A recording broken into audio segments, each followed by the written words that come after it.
So Whipple just released a supercharger kit for the S650 Mustang. Does that mean we can finally tune the S650 Mustangs? Hey guys, welcome to Red 50. Thank you for tuning into another video. If you're new to the channel, thank you for stopping by. Make sure you subscribe and hit the notification bell so you don't miss out on future videos. So in today's video, we're going to be talking about the newly released Whipple supercharger kit for the S650 Mustang. People are just taking deliveries of the Mustangs for the S650 generation, and it did not take Whipple long to release a supercharger kit.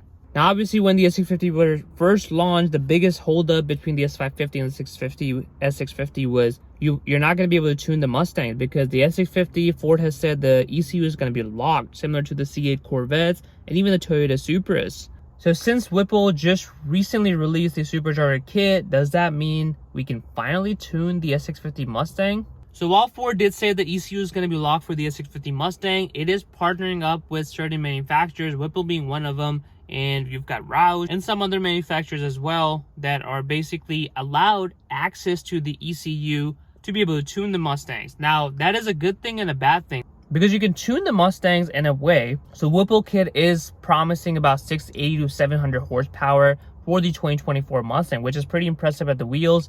The thing is that it's gonna come with a Whipple tune, which is basically developed with the warranty and everything being in mind, because Ford is granting the access to the ECU, but Ford kind of also has a say as to what Whipple is doing with the supercharger, and they can kind of, oversee the whole process as opposed to independently tuning it.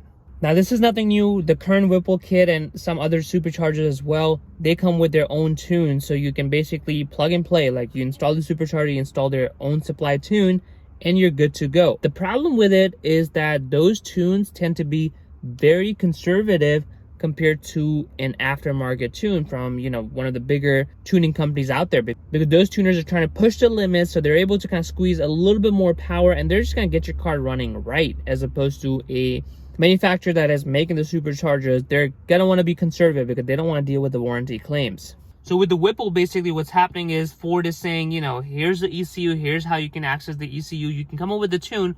Ford has some insight as to how to go about it.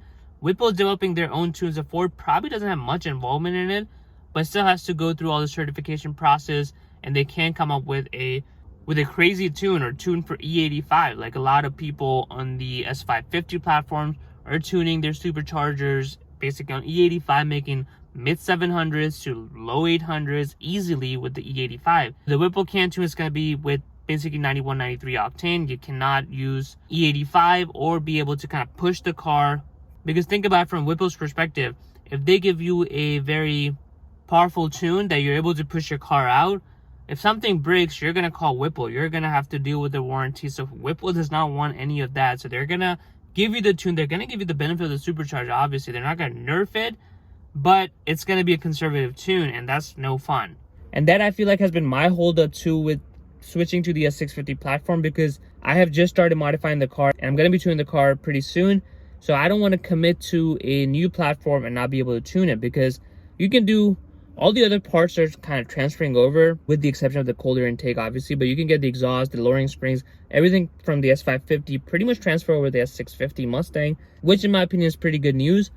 But tuning is a big thing, especially if you're racing your car, if you want to, have fun with your car, because stock tune, especially in a normal drive mode, is pretty conservative from Ford. Essentially, getting an S650 Mustang still unfortunately means you cannot tune the Mustang just yet. I'm hoping some hackers or, tuners are going to be able to figure out how to crack the ECU and be able to tune the Mustang. But as of right now, you cannot tune the Mustangs. Well, guys, that's all I got for the video today.